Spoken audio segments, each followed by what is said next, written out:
I always knew that I wanted to do something artistic. I was born in Seoul, Korea.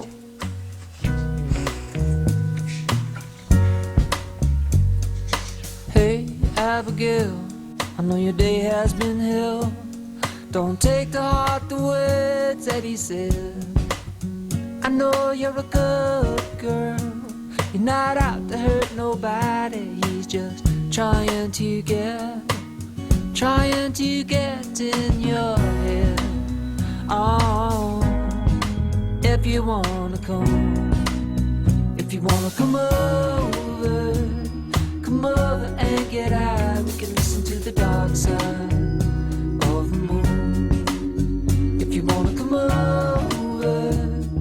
over and get high. We can listen to the dark side of the moon. Hey, hey, hey, my friend, are you at it again? I think you hold your heart too close to the vest. I know you're a good man. You're not out to nobody. She's just trying to get in your head. Oh, if you wanna come over and get high. We can listen to the dark side of the moon. If you wanna come over and get high. We can listen to the dark side of the moon. She's got everything she needs. She's an artist, she don't look back. She's got everything she needs. She's an artist, she don't look back. She can take the dark out of the nighttime and paint the daytime black. You will start out standing, proud to steal her anything she sees. You will start out standing, proud to steal her anything she sees. But you will wind up peeking through her keyhole down upon your knees. She never stumbles, she's got no place to fall. She never stumbles, she's got no place to fall. She's nobody's child, the law can't touch her at all. God, I hate to speak for the masses, but I think that's something that a lot of artists strive for, personal connection. Because it's one thing to take a beautiful picture or paint a beautiful painting, but if you can make some sort of personal connection to it, create something personal out of it, I think that adds a dimension to your work that it's like putting a little piece of your soul in it. She wears an Egyptian ring, it sparkles before she speaks. She wears an Egyptian ring, it sparkles before she speaks. She's a hypnotist collector, you are a walking antique. Bow down to her on Sunday, salute her when her birthday comes. Bow down to her on Sunday, salute her when her birthday comes. For Halloween buy her a trumpet, and for Christmas get her a drum.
I was adopted when I was 3 months old. We were doing some sort of art class or painting, or I don't even think it was really a class, and my teacher came over and asked me what I was doing, and I told her I was painting the Great Barrier Reef. Did a lot at home, just kind of on my own crazy stuff I'd dream up. I tore apart stuff and collaged it and called it abstract art when I was 4, and I made a life-size rag doll that had moving joints. Probably my father's worst nightmare.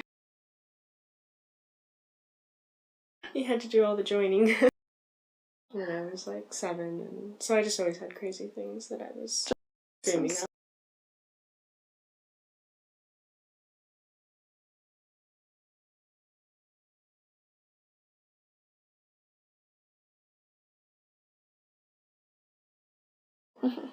I just wasn't ever really sure what it was, and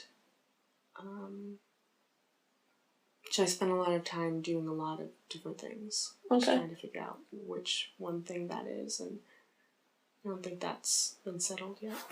I constantly do new media that I'm not familiar with, with projects, depending on what they are, to try to fill how I see the presentation to fit the best.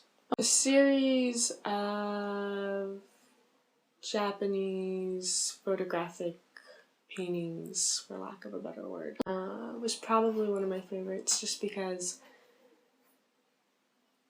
and I hate the word favorites, but it just showed me a lot of what I can do, and sometimes you need that little extra confidence. That's an interesting question. Probably the multi-million-dollar one.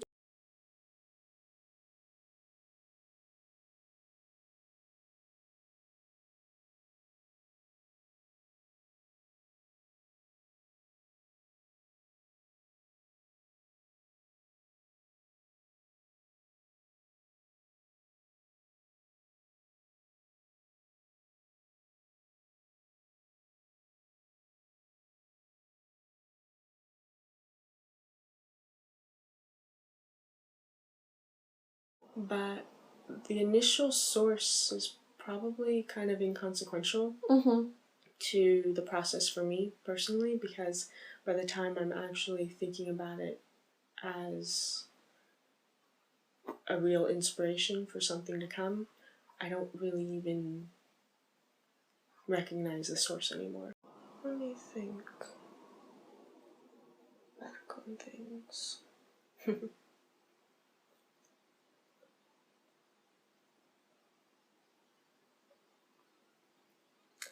I guess it can be as broad as a feeling.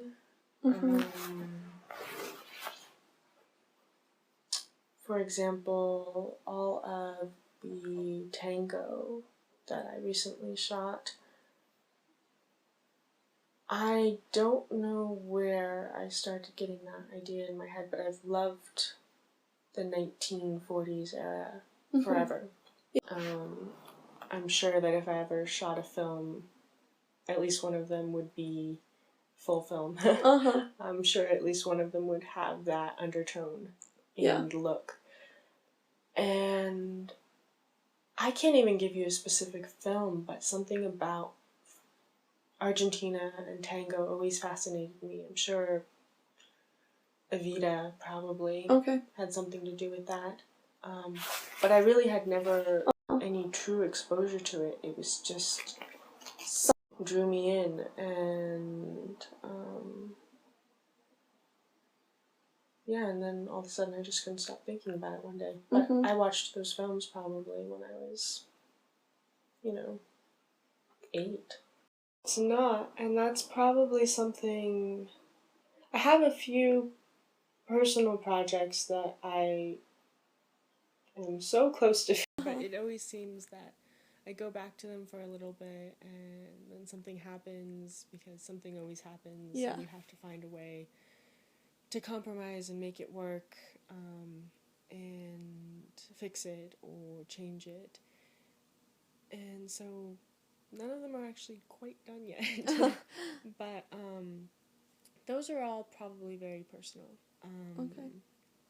But a lot of the stuff that I do otherwise, I don't know if it has that same.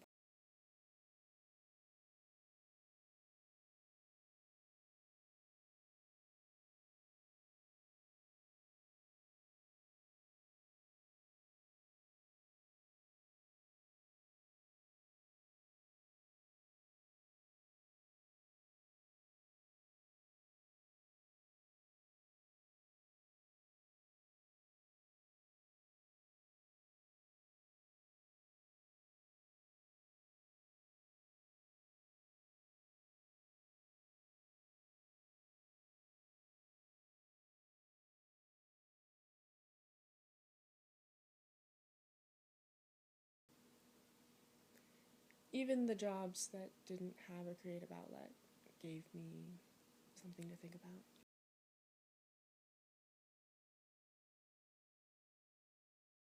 I really like sculptural things. For a while, I was working on a series of masks that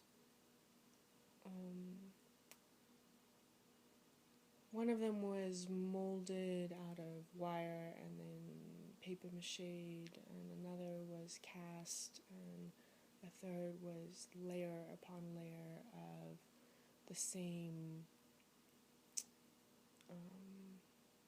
not quite the same, but a similar passage from the Bible, the Quran, and the Torah. And they were all about looking through the mask and seeing your own face in the mask in order to actually see the mask. So that was pretty sculptural.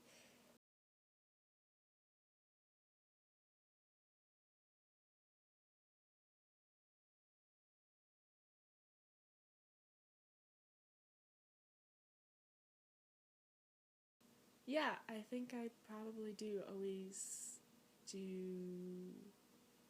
something with depth.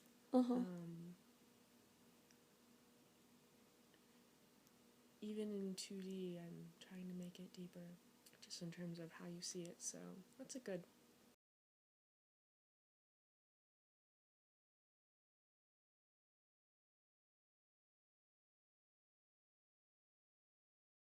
It's something that we all do, creative or not. We all have these kind of just veins that run through our lives. But I don't know how many of us always stop to Recognize it, yeah. Recognize them, yeah. So what's, like, your own personal project that you're working on right now? Do you have one, or?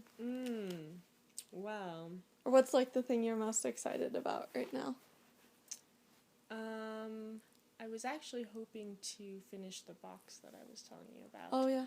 Because, I have to add bookmaking, I guess, if you consider that artistic. Okay, yeah, definitely. It's kind of crafty. Yeah. They go hand in hand. That's how I started crafting, yeah. No, definitely.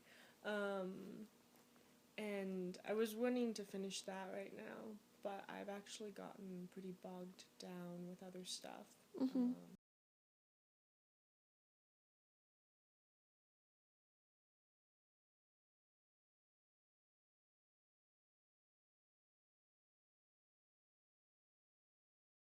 Bogged down, but occupied. Yeah.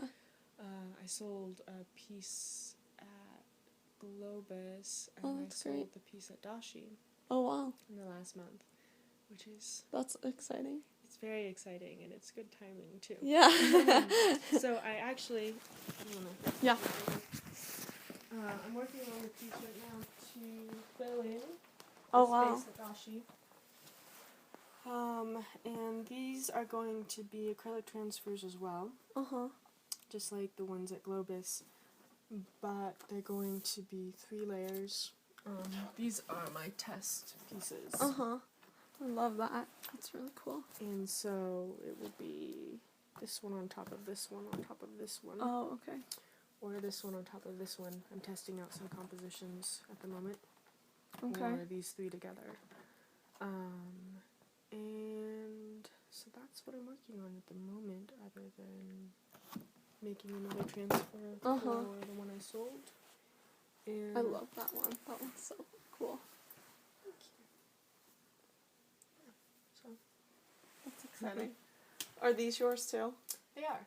And those are the photographic paintings, canvases. Oh, yeah.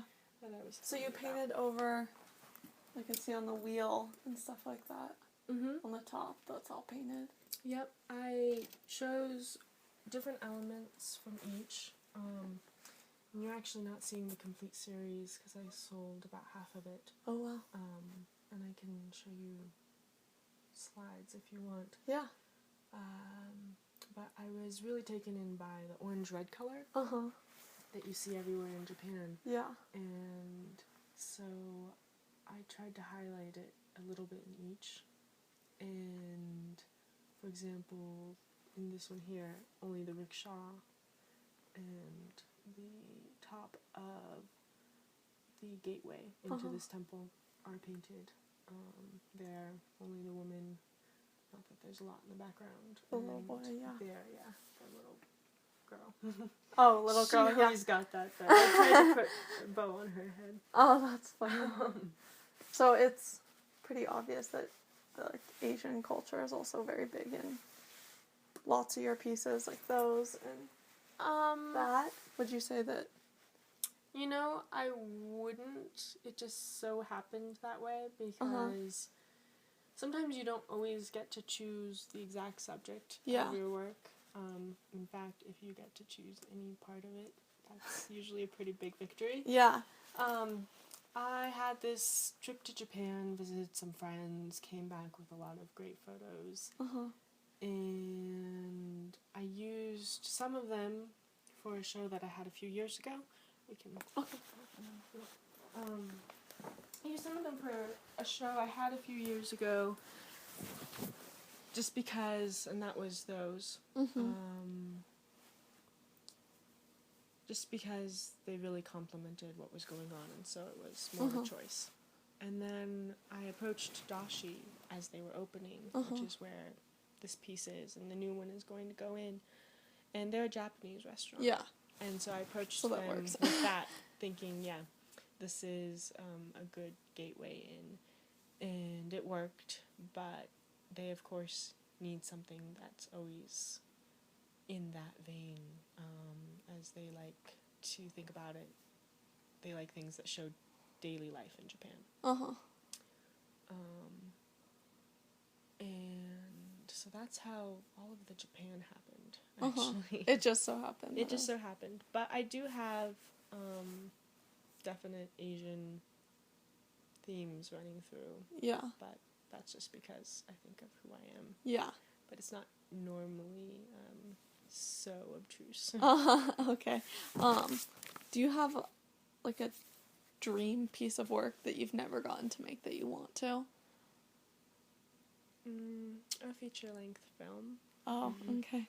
It's a big one. It's a big one. It's huge, and I'm so not even close to ready right now. But I want to be ready one day because it's kind of the ultimate for me. You're working on so many different levels, and so many of them are creative and artistic, that aside from the fact that you can reach a huge audience, the potential of it is really great. I say potential, of course. Yeah. But it's not quite like, for me, a two-dimensional piece of art that goes to somebody's home or somebody's office, which is a huge compliment in and of itself, that they'd even care to Hang your purchase work, it. Yeah. But, you know, it has its own life then, of who sees it, who's exposed to it, and it's not quite the same as being able to sell or show lots of copies. So would it be like you involved in every aspect of it, the writing, the editing, the filming, all of that, or would it just be as much as my heart could handle? And brain? Yeah, and I speak of that cardiovascularly because it's such a huge undertaking, especially when you don't have a budget, I think. Yeah. I think it's a huge undertaking anyways, but it's just a little more stress involved. Yeah. When you're either financing it yourself, which is ideal, or trying to find financing and working on somebody else's dime.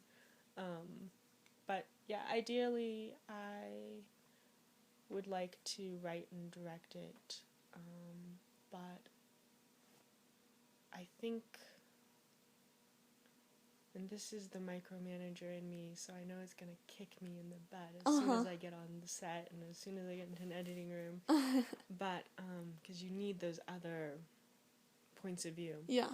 But I really love films that I see done by someone who wrote the story and shot it. It's and their then vision. edited. Yeah. Yeah, because they can see it all the way through. Whereas a lot of time that chain of command is broken up. And so you have somebody else coming in, or you have somebody else ending up with someone else's point of view. Yeah. Which can make incredibly interesting results as well. But sometimes there's just a magic moment that happens for me personally when I watch a film that has that follow through. Like, a good example is it's called Get Low, fairly recent film with Robert Duvall and Sissy Spacek. And the guy who did the film, I can't remember if he wrote it, but he definitely directed and edited it. And there were just these incredible transitions that no director, I don't care who you are, mainly I'm speaking of cinematographer, Yeah.